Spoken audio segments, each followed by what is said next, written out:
Hey everybody, Jem Schofield of theC47, and welcome to this special series where I take you through the entire Focus family of monitoring solutions from SmallHD.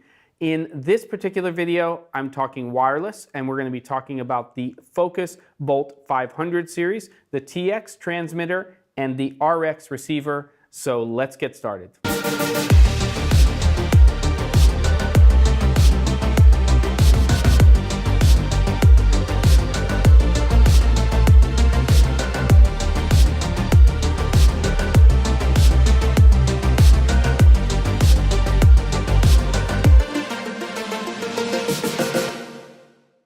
Let's start with the hardware, and of course the big difference between this particular series and the other products in the Focus family is the wireless technology from Teradek, and more specifically the technology from their Bolt 500 series. So we have that in the transmitter and the receiver. It's giving you 500 feet of line of sight wireless transmission, HDMI connectivity with the products that we're looking at here.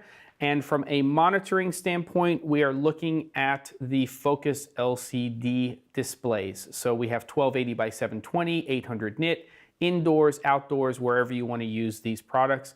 Now, additionally, for these products, you can buy them individually or as a set, and that is because each of these products is also compatible with other SmallHD and Teradek products. Additionally, hardware-wise, for the TX, you have the Focus tilt arm, which allows you to quickly and easily change your monitor's position. And then I've added the optional pan module here, which I think makes a lot of sense, especially when you are in a camera operator AC type scenario. Over here with the receiver, we have the handles, and then there is also a strap that is included that you can use with the product. Now, as far as powering these, they can both be powered off of Sony NPF style batteries with the Sony L bracket. So it makes it very easy for you to do that. You can buy these in this size and also larger capacities. And there are a number of powering solutions for your mirrorless and DSLR cameras that can also be used.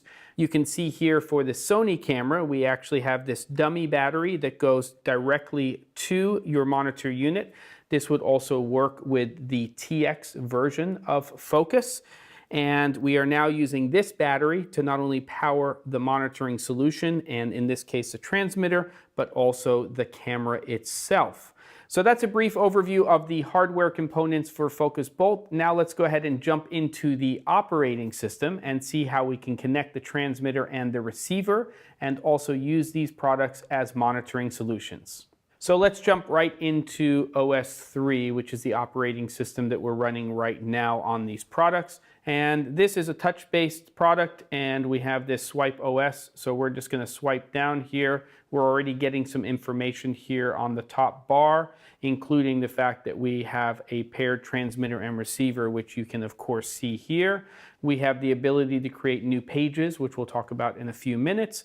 And then we have here an output preview page in terms of what's being output to our receiver. So I'm just going to go ahead and swipe to get to my monitor settings. Again, I could swipe down to get to those as well.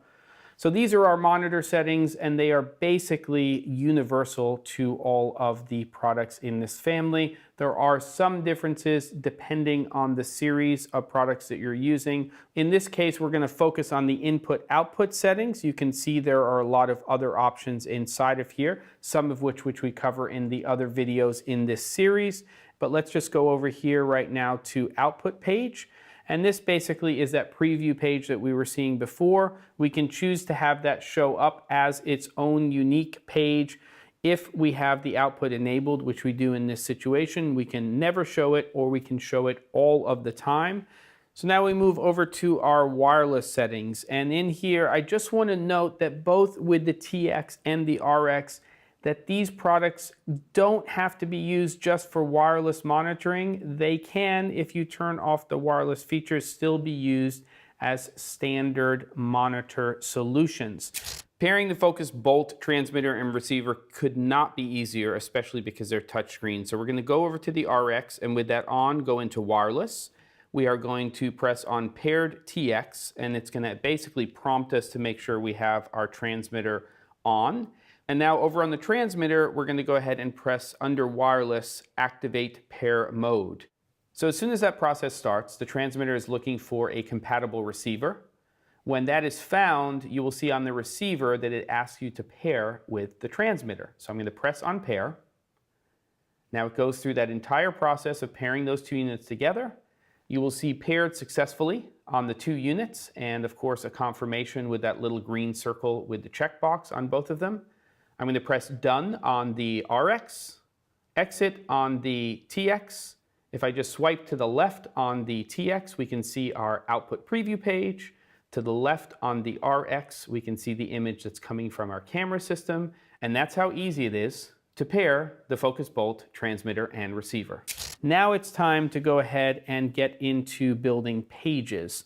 So I'm going to go over here and create a new page, and we're going to go ahead and take a look at our tools. They are in 6 different categories. We have frame tools, exposed tools, scopes, we have focus, overlay, and scale. So let's just go over here to frame and to aspect and look at how we add a tool. Just go ahead and press on plus. Then we go into that particular tool that's been added to the page. We can turn it on or off right here. Or if we want, when it is closed up like this, we can just press on the icon. That's it off, that's it on.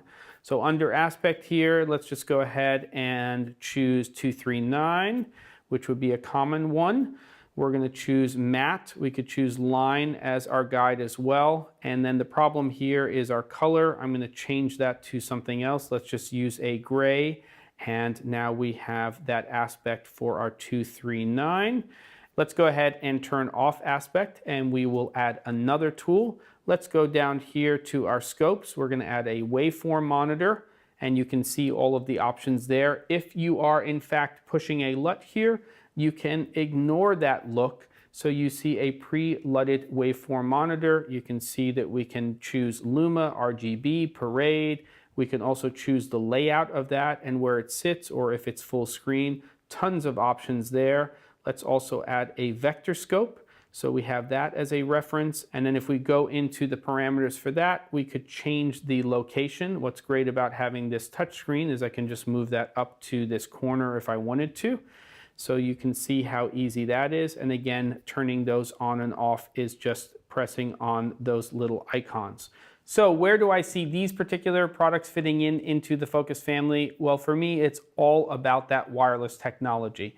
So I'm thinking about traditional camera operator AC type scenarios. So what we can do is we can actually have this product here and attached to either a mirrorless camera system or a digital cinema camera, and then pushing that image to somebody who has a setup with a wireless follow focus system. It would be great for gimbal setups where we have this set up as a transmitter, and then there's somebody else who's controlling things related to that gimbal system using this receiver. And then also in situations where we need to have a director's monitor, maybe on location where we can't have a larger monitoring solution, so that they can actually monitor what is being shot on something like this RX. So that's where I see these products fitting into the Focus family. And of course you have Focus OLED and Focus LCD as well. And I encourage you to check out those other videos in this series to not only find out where those products may fit into your productions, but also to see additional features having to do with the operating system for these products. Thanks for watching.